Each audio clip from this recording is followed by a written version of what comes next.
Go back again.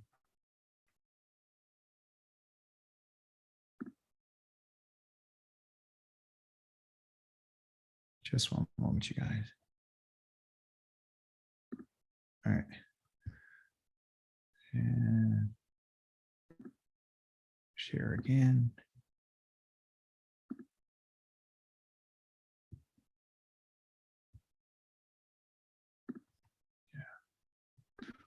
All right. All right. Okay. Thank you so much for that reminder.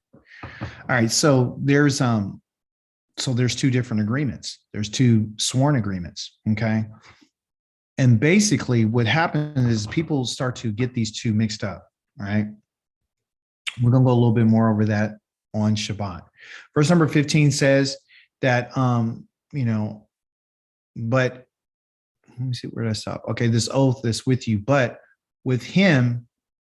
Okay, so I'm not doing this alone. You're not doing it just with you alone, excuse me, in verse 14, but also with him, okay, the individual that is not with us standing today, okay, before Yahweh our Elohim, as well as everything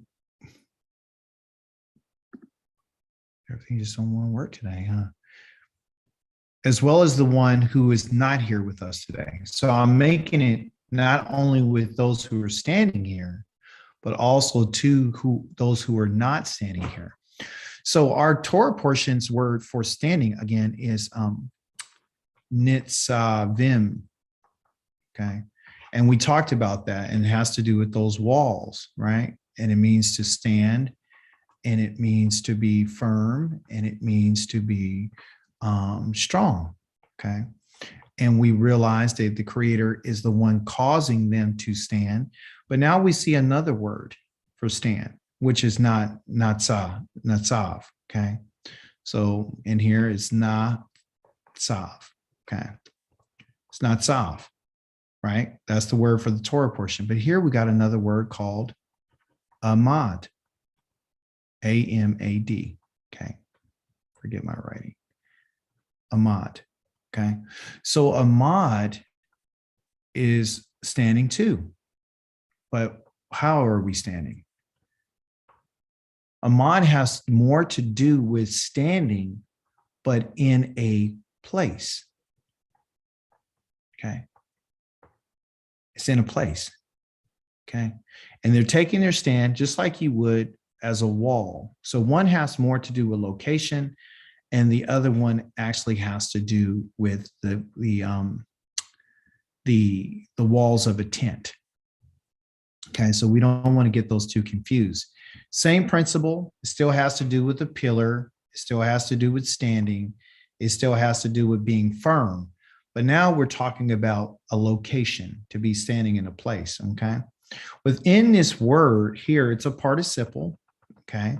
And we can see that in its verb usage called omed and not amad. It's omed, and omed means it's a participle, it means standing.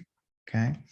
What we'll find in this word too is it has the word in it, which is an ayin and a mem.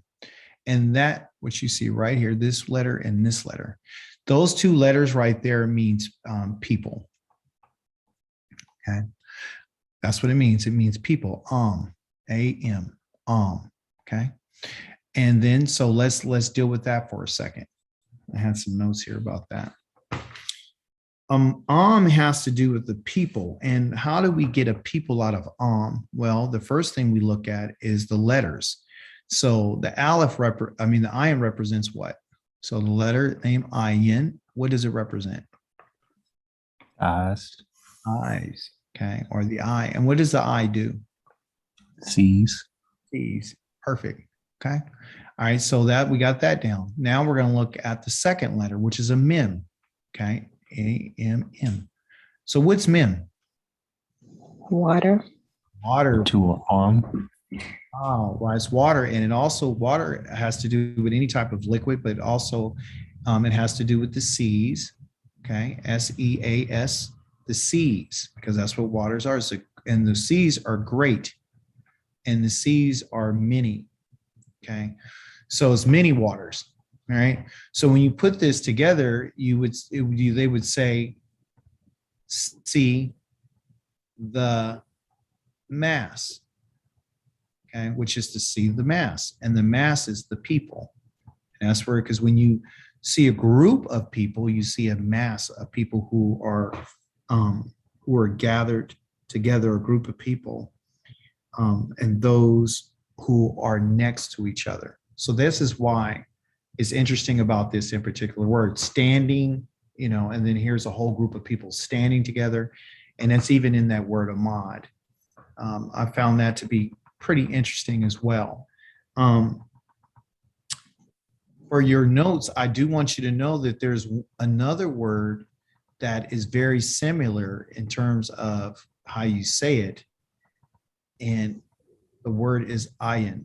Okay, so ayin is an eye. Okay, that's what it means. It's an eye. Okay.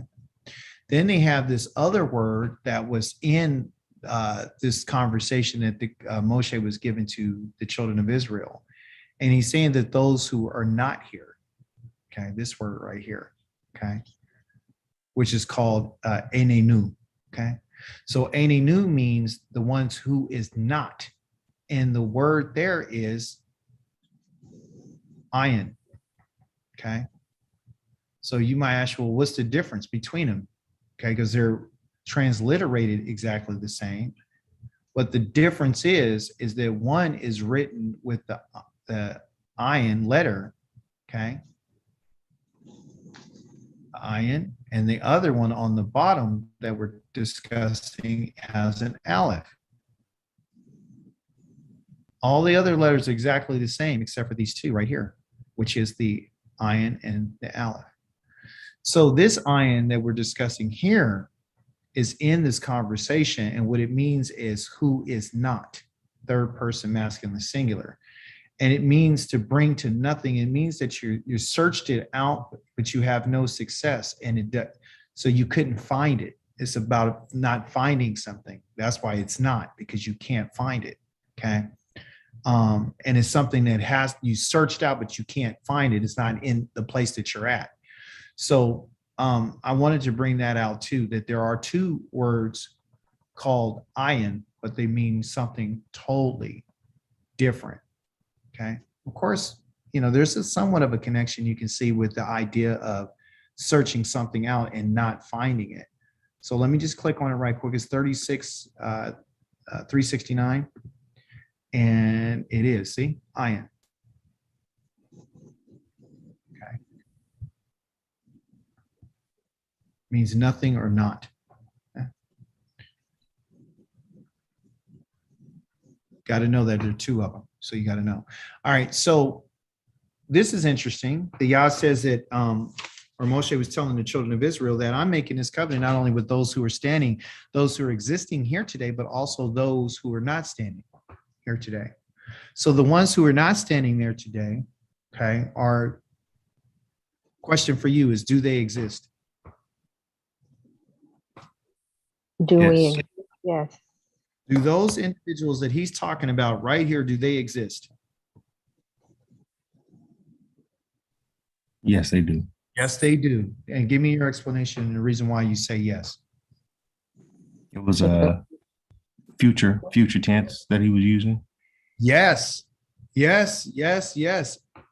So what we're talking about here is, even though they're not found there, doesn't mean that they don't exist. Okay. So I've been telling you guys that I honestly believe that we're the people that were there. Okay. And I say that because in chapter number 30, which we'll go over on Shabbat, he points out different things that only can be said to the people who were standing there. And then he speaks to them in the future. And he tells them what's going to happen to them. You understand? He talks to them, and then he breaks it down and he talks to individuals. Okay. But that's for Shabbat. So we're going to get a little bit more into that. So I can prove to you that these are some things that Yah has not necessarily revealed, right? Because he said the secret things belong to Yahweh, but those things revealed to us belong to us and our children, so that you and I might be able to keep the Torah. Okay. But then in verse number 16, he says, for you know that you had dwelt in the land of Mizraim, right? You dwelt in that land and that you came out, you crossed over, and you went through the nations by which you passed. And you saw with what? With your own eyes, these Shakutsehim, okay? The Shakutsehim right here, Shakuts, this means that you saw those things that are disgusting. That's what you saw. You saw things that were filthy, okay? Now I want you to keep in mind that he mentions Mizraim, and it's not on an accident he mentions Mizraim, and he also talks about the nations, okay? So they're connected, all right? So one may ask themselves, well, why is he mentioning, of course he mentions Mizraim because that's where he brought us from. But he talks about what they had there, when they was in their possession and why they lived there, and also too why they were traveling when they went through these other nations. They saw all this disgusting and filthy things that Yah calls the shakuts, and it means for them that which is to be detestable. Okay, something that you're supposed to loathe, something that you're supposed to have an intense, literal hatred for. Okay, so he's setting the stage for something. He's about to tell us here. We're almost there. Okay, and then he says, and the idols, the gululehim. Okay, that word gulule comes from the Hebrew word gal. Okay, that's the parent root, the G and the L, which is the gamil and the lamed. Okay, and just off the top, this means to roll. Okay. That's what it means, to roll. And it also has the idea of something being round. Okay, so to roll, meaning round, but also has an extended meaning about something that has you're doing something a second time, like you're going around, you're going around to a certain time. Okay, you're going around a second time. Check that out. You're going around a second time. That's what this word gilulehi means. It means idol. Okay. So I asked myself, well, what does that mean? You know, for it to, was the idols, were they round? Was the do they roll? You know, what is it? Are they made? He says they're made out of stone, wood and stone. So, was it made in a way that the stones were like pillars, they would roll, or stones they would roll? You know what I mean? So I thought, okay, maybe that's it. And I dug a little bit deeper and I found out that it literally means to wallow. Okay. And to wallow is to like wallow in the mud, right? When an animal or a creature would go to a mud hole or a water hole, they would go in there and they would waddle, like they say a pig waddles in its own feces, and other creatures go into areas where they roll around in the mud. And then also too, there was another definition it had to do with it, and it had to do with dung. Okay. And dung is feces. Okay. So this is connected, something wallowing, something dung, something feces. And so I said, well, how is that connected to the idols? And then the creator shows me that, okay, so number one, I tell you that they're shukutsehim, okay, meaning they're detestable. That I loathe them and I hate them and they're filthy to me, okay. And also too, this idea of these idols have to do with dung, okay, kind of like the feast that they went to, the Feast of Feces, okay, and Baal Por, but also too wallowing in it. Okay. So like spinning around in it, right? So the dung is round when it comes out, right? And it sits there on the ground, right? And so that's the idea about it too. But then it all came to me when he said it's going around a specific time or an event a second time.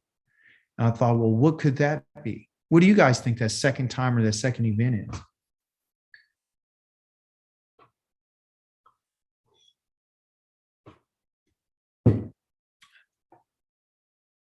Any guesses? It's right here in our text. He mentions it in chapter number 28. And he says, I'm going to bring you back where?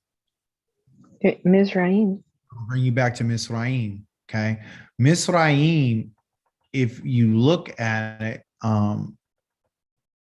Mizraim, I'm going to erase all this right quick. Mizraim is what they will call a dual plural. Okay. This is what they call a dual plural. And the way that you like, you know, something that's dual. So on your body, what do you have two of? Hands, feet, legs, Hands. arms. You got 2 feet, you got 2 legs, okay? You got 2 eyes, okay? And 2 ears, okay? So you got the feet, the hands, the legs, you know, the hands, right? So each of these items that you just mentioned, right, out of the 5 of them, they are always going to end in what they would call an eem, right? Because that means plural. They're always going to end in the eem, okay? But what's interesting about the eem on the end, the yod and the mem, is that the yod have a dot underneath it like this, and let me put it in a different color so you can understand what I'm going to tell you. It have a dot like this, and then under whatever letter, it'll be this. This right here, this signal right here, or these vowel points right here, tell you that it is a dual plural, and more specifically, this. That is. So when you look at that and you come over here to Mitzrayim, so it's Mitz, M-I-T-Z, right? And then you got the Ra, which this A right here is this. And then you got the Yim, right? Which is the Y, which is the Yod, okay? And the dot, which is the Eem, which is the Mem, okay? Right here. That's what it is. But if we reverse it, it'd be this, with this, with this. Okay, and then of course that. So when you have this combination of a kamatz, a dot, and then a yod over it like that, that is a dual plural. Okay, so when you look at hands, nose, or, you know, I mean, not nose, ears and eyes. So it'd be ya,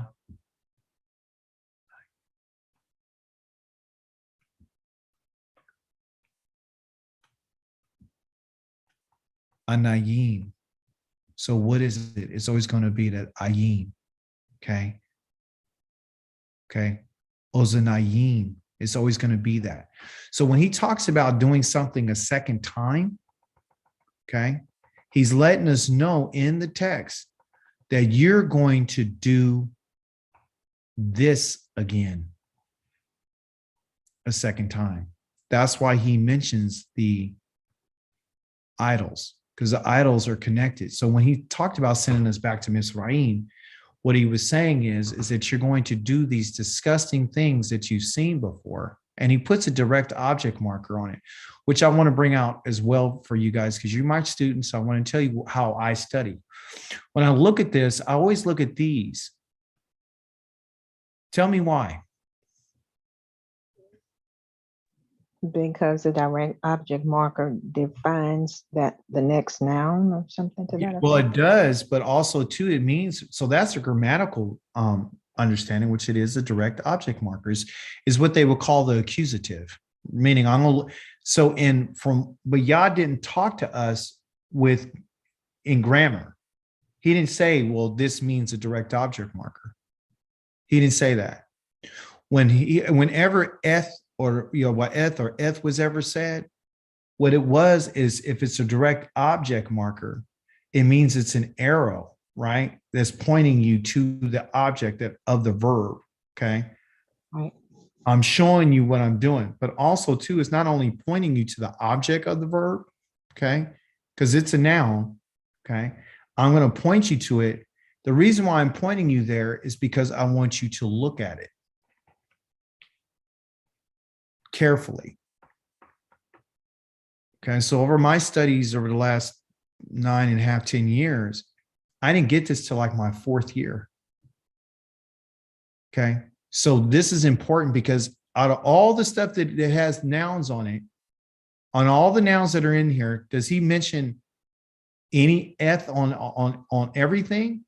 No, he doesn't put an F on what you would call it. Let's see. Well, he did put it right. No, he didn't put it on there. He didn't put it on these things. He put it on the things that he wanted you to pay attention to. That's my point. So the looking at something means this is what I need you to pay attention to. I need you to pay attention. I'm guiding you there for a reason. I want you to look at it. That should be, this is the subject of the verb. This is what I want you to focus on. I don't want you to focus. So when you do look at the idols, right? He said, yeah, understand what they're made of. Look, know what it consists of, the silver and the gold. But I want you to focus your attention on the idol. I want you to focus your attention on the shuketzim. That's what I want you, shukutse him. I want you to focus your attention there.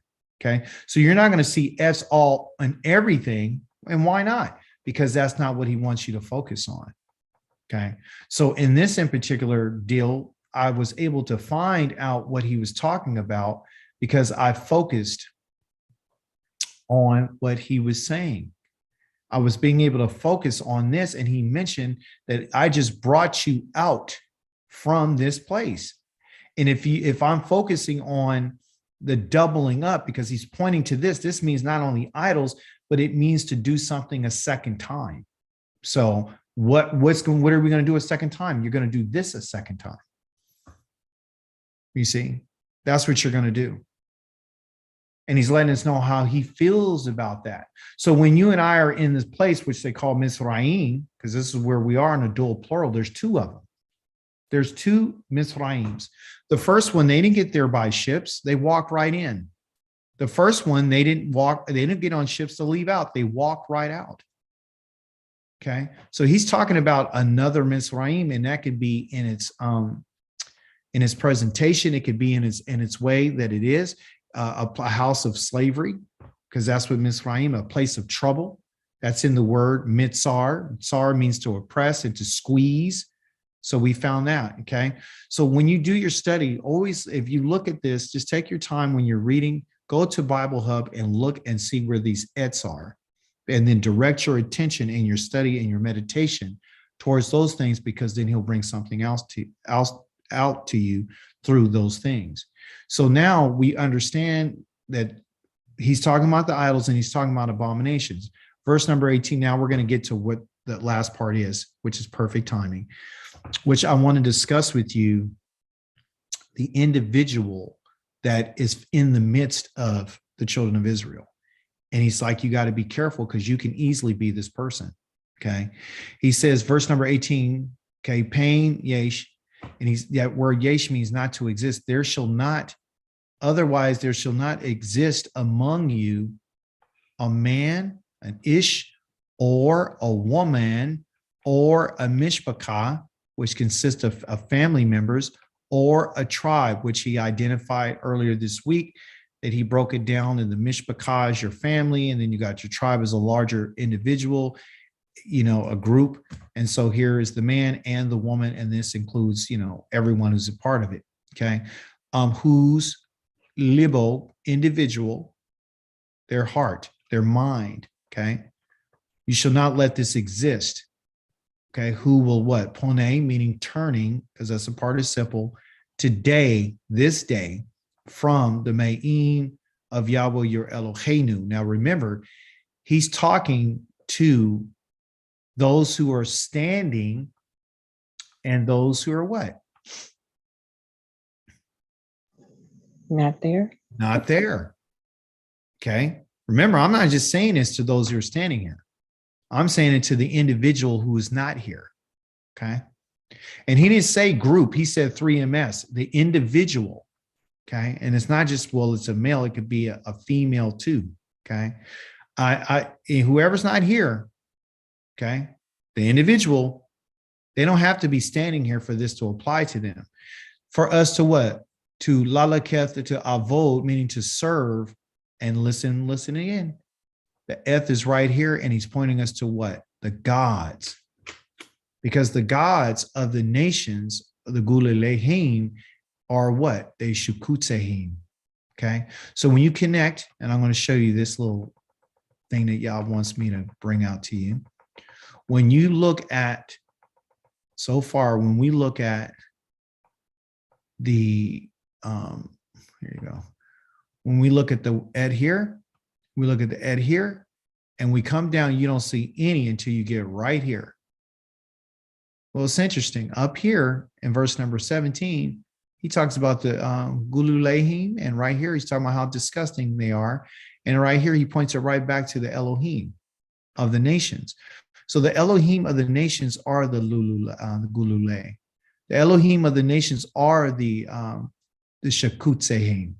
Okay, they're all connected because this is where he's pointing arrows. He's pointing arrows at their gods. He's pointing arrows at this. He's pointing arrows at that. Okay, of the nations. And where are they coming from? He's not telling you it's coming from the nation of Mizraim. He's saying all other nations on the face of the earth, doesn't matter where you are, their gods are Shukutsehim. Their gods are the Gululehim. They are the ones that you will end up doing a second time. They're the ones. And also, too, that idea of rolling from being round means to roll or rolling away. Okay. Meaning I'm going to roll them away. Yah says I'm going to destroy them. But also, too, anybody that's rolling with them will be rolled away as well. Okay. Because I'm going to get rid of them. Okay. And anyone who has anything to do with them, they have to go too. Okay. So that's what we'll find as well. So there's a reason why Yah is telling us these things. So remember, he says, anybody who's turning away from Yahweh to serve these other gods of these nations, that there will not be among you shoresh. Right here. And shoresh, which is our word for root in our Hebrew language. Like, a root consists of either two or what? Three letters. Okay. So this in particular root here, this shoresh, this individual, okay, this root right here is singular. And it's poré, meaning it's an ing, it's a participle, meaning it's constantly going, of rosh. Usually rosh is for the head, but here they call it for bitterness. And it's bitterness because when a person, the head, it comes to deal with the heads of the water. And what that means is that at every river or every stream of water, there's always a head of there. It's a beginning of where it comes from. Okay. And if their head gets clogged, like, say the stream is going, let me just kind of draw it out here. Make it blue. Say the head of water was just coming down, just going down. All right. But right here, something happened where it got blocked. Stream got blocked with something. And instead of a whole bunch of water coming out, let me see here, put my eraser. Streams, it's interesting. Let me start right here. All right, so water's coming down, right? Something happens, a tree or something falls in there, a log blocks it, okay? But then a little bit of water is able to come through, just little trickles, okay? Just it doesn't flow, so it's a stoppage of flow, okay? So what happens at this point right here? Somebody tell me if that happens, what if something happens right here, what happens to the water? If it's being stopped and it's not moving, it's not flowing. It becomes stagnant. Yes, it becomes stagnant. Once it becomes stagnant, what happens? Dries up. Has to build up. What's that? It dries up. Yeah. Go it- ahead. okay. Good, perfect. Somebody said it dries it up, right? Good. So we're getting there. So it dries, right? It dries up, and then but there's fish in the water. So once it dries up, what happens to the fish? They die. The fish die, right? So the fish die. Okay. And so once the fish die, what happens to the smell? What does the smell like? It stinks. It stinks. Okay. So here we have now, we understand agriculturally what happens, right? When there's a blockage from the flow, it would dry up, that which is living in it dies, and then it begins to stink. So the reason why this rosh is being used here and is for bitterness is simply because the water went from being fresh water to bitter water. Okay. And bitter water you can't drink. Okay. It'll make you sick. Okay. So Yah's using that word here, rosh, la'ana, because he's letting you know that because wormwood is poison. Okay. It's poison. So Yah's letting us know just off the top that the individual that I'm going to bring in to Israel, there's somebody in here that's a root, okay, that's inside of the group. They're growing along with everything else, okay? That's what they're doing. They're in there, okay? They've put their roots down. They've established themselves in the tribe, the mishpachah, everything that Yah's been saying, right? The mishpachah, okay, and the family. They've already established themselves. So if they're established themselves and they're growing, what happens when something grows? It starts to what? What happens when it grows? It sprouts. Yeah. So here the root is I'm gonna use this color, it starts coming out. So it starts rising. Okay. And once it rises, it starts standing up. Right. And it starts sprouting. Thank you so much for that. It starts to sprout. Okay. And it comes up and it's among everything else. Okay. And it's in there, all the other stuff is around it. It looks good. Right? Yes. Follow the agriculture. Okay. And it's not just one, it could be several, right? But check it out. They're all in there. Right. So when the rain comes down, what happens to the rain? The rain hits what? The ground. It hits all of it, right? Mm-hmm. Right. So everything is benefiting from the rain, correct? Right. Even this other root is still growing, right? So it's benefiting and it's established, its root system's there, it's planted. And so Yah's letting us know something here agriculturally, that this thing is going to stand among you and it's going to rise among you. It's going to be established. So what he's saying here is that, and I'm going to erase this right quick, and if I have to draw it over, I have to. Okay. So everyone got that, right? Yes. Okay. So verse number 19 says, and it shall happen, that's English, it shall come to pass, meaning it shall be, it shall exist, that when the Bishamoah, when he hears this individual that I showed you, hears the words of the oath and the hazot, and he's going to hear the words of the oath. He's going to hear the agreement. Okay. The sworn agreement that I'm talking to you about, that he's going to do this. He's going to hith barak, and barak here means to bless. He's going to bless himself. He's going to barak. What do you guys remember me about telling you about? Well, they can say barak or baruch. What do you remember me telling you about? What does baruch mean? In the knee. Baruch means to increase. When someone says, I'm blessed, I told you they're not, because they have to be increased to what Yah says.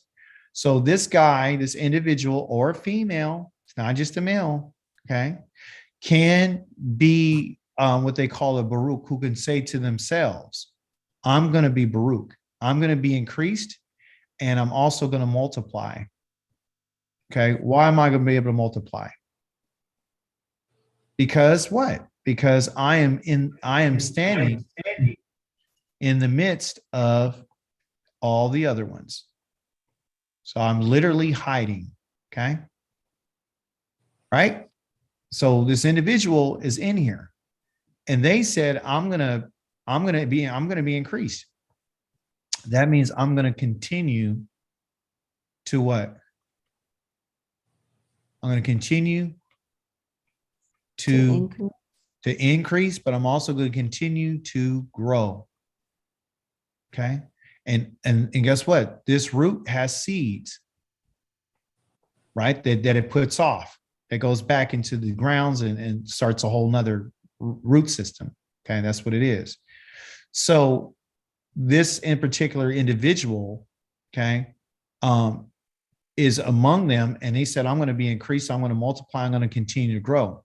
After they heard the words of the oath, and the oath is letting you know, like, if you do X, Y, and Z against me, then, this is going to happen to you. Everything that was mentioned in chapter number 27, everything that's mentioned in chapter number 28, okay, which are the curses, right? And he says, the qualala, and in his mind, inside of his, not his heart, in his mind, he begins to say things to himself, okay?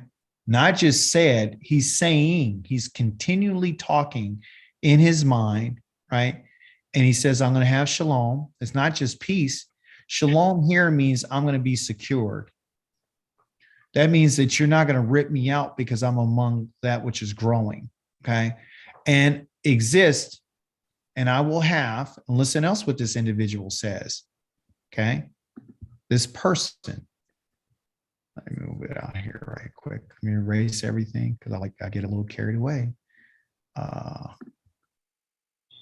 Right. So the increase, everyone got that, right? And he's in the midst, and I'm going to continue to grow.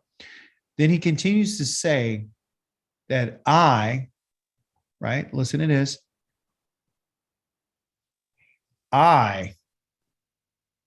Which they got here for Lee, which is not true. Not I. It means, what's the lamed mean? Staff authority. Yep, 2 or 4, right? And the staff authority, okay? And the yod right here means me, because they're talking to myself. He's talking to himself, me. I'm going to, me. Not even though, when, and here's the word that I want you to get, I want to go over. They got their dictates. Even though the dictates of my heart I follow. That's not true. It's not the dictates. It's not a nice way of really bringing out what Yah is talking about. This word, the Bishri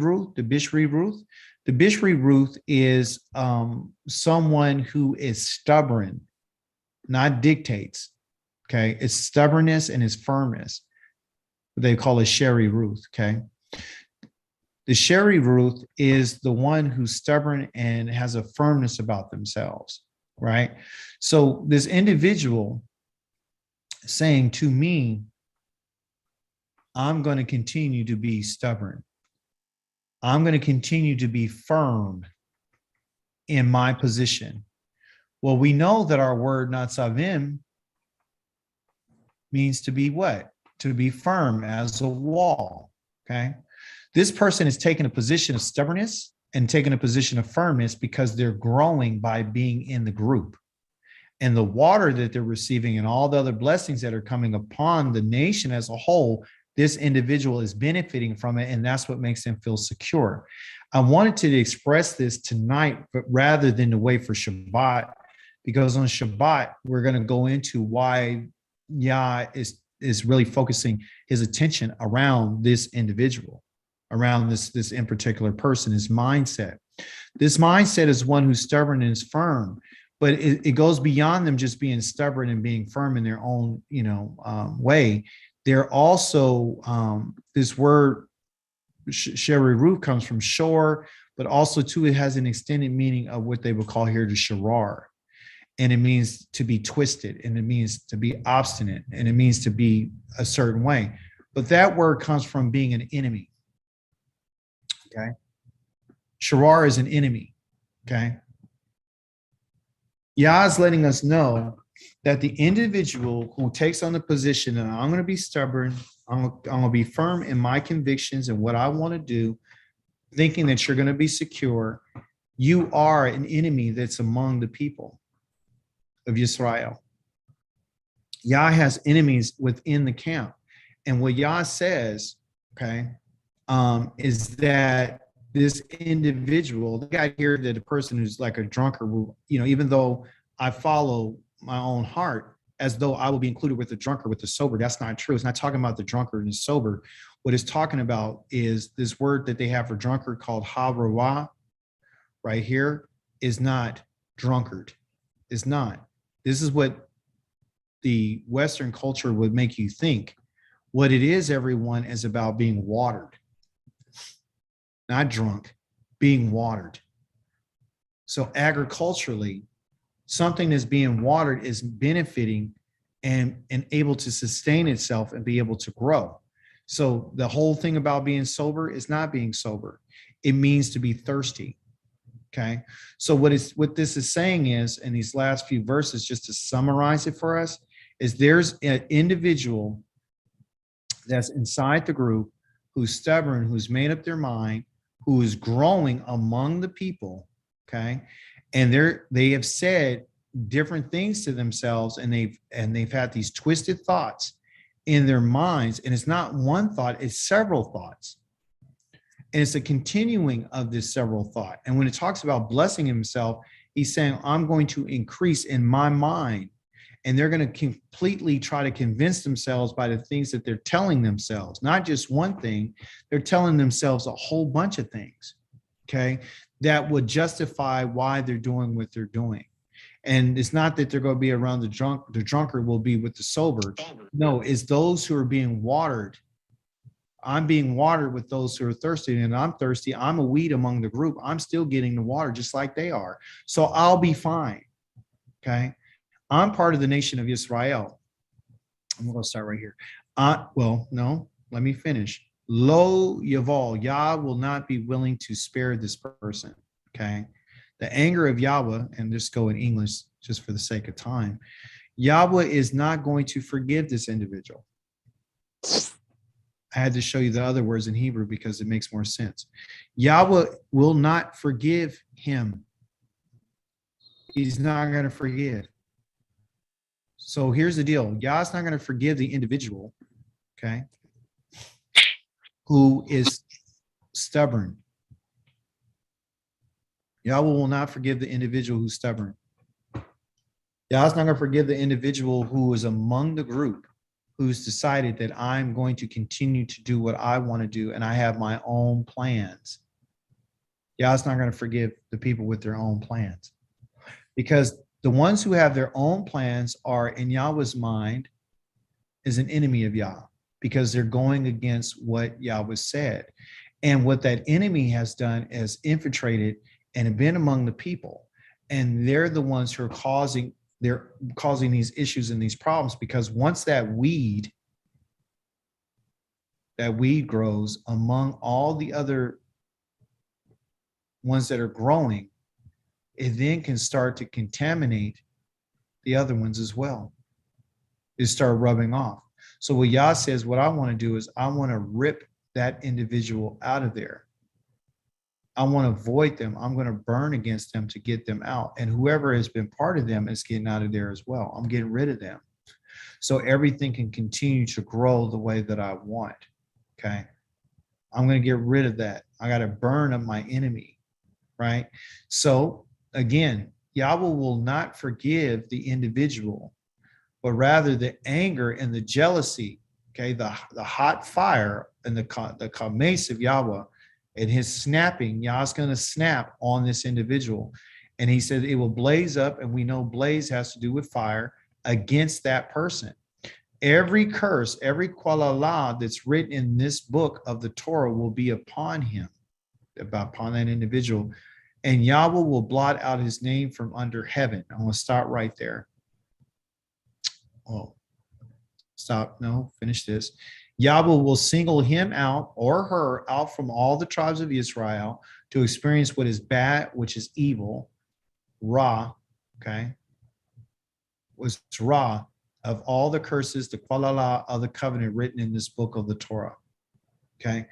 This word here, got 2 minutes. This word right here, blot out, is the same word that he uses to blot out Amalek, which is one of Yah's greatest enemies that he told Joshua, I need you to remember this group of people, the Amalek, and I want to blot out his name from under heaven. So what that means is that these individuals will never, ever exist again on the earth, because what's under heaven is the earth. So I'm going to get rid of these individuals. I don't want them on the earth no more. So Yah rips out that which is taking up precious space and which is taking up resources, because Yahweh will not salak. That word salak means pardon. They got forgive there, but this is to pardon. Yah will not pardon. There is no pardon here. There's no pardon for this individual. There's no mercy, nothing. You're gone, and you will be blotted out from underneath heaven. If I get rid of you, that means that you never have another seed to continue, which prevents you from ever what? Coming back to the earth again. You will never enjoy the things that I've made, and you won't enjoy the benefits of being around my people. So you and I can't think that Yah is going to let people go. Yah's not going to let anybody go. That's what he does. So anyone talks about, well, he loves and he forgives, you can show him, no, here you go right here. He will never forgive an individual that's stubborn. And how does that relate to our people today? Well, it relates to our people this way. Our people are very stubborn, and they're set and they're firm in their ways. And because they're set and they're firm in their ways, Yahweh won't forgive them, because they have gone against what he said. They have become an enemy to him. You see? So even though they might be, part of the, the community, they might be part of, the nation of Israel. Yah has set this firm, and Moshe is going to tell us a lot more about this on Shabbat, because there's a lot of things that Yah has revealed to us, and there's a lot of things that he hasn't revealed to us. You see? So this Shabbat, we're going to get more information. And it's going to be some good stuff, though.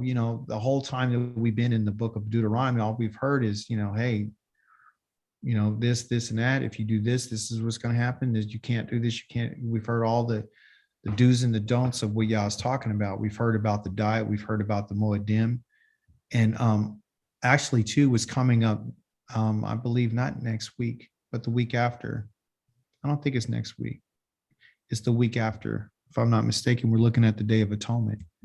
So then on the Day of Atonement, we're going to talk a little bit about what we need to do for that. So I ain't going to worry about that right now, where we got enough on our plate. All right. So I hope you guys understand that, there's individuals that are among our people that are wicked and they're enemies, and they've already made up their mind. And Yah saying, I'm not going to forgive that person. And if that's the case, you and I can't keep trying to shove people into Yah's presence. We want our family members. We want everybody to come and respect him and do things. There's individuals that you might think that really love Yah, and they don't. They're just playing the game. But it's not our job to forgive. It's not our job in terms of forgiving them or blotting them out. We have nothing to do with that. We just need to understand that Yah's letting us know. Oh, and by the way, the individual who's doing this is the one who's caught up in the idols of the nations. They decided that they don't want to come over to Yah. So it's that second time around. So Yah has used this. This is our second event of Mizraim. That's why he documented it, to let us know, like, when I put you in this position, I want to see who's going to be stubborn. I want to see who's going to be, the one who's among the people And I'm going to root them out. I'm going to destroy them. I'm not going to forgive. Because this is the second time. This right here is the Mitzrayim that you and I are in. And he's like, I'm going to get you out of there. And I mentioned all the other nations too, because there's a lot of our people that are all over the place. Yeah. So if they don't get it right, you guys, I'm sorry. They're not going in. I tell my kids all the time, because they're not as committed as I am and not as committed as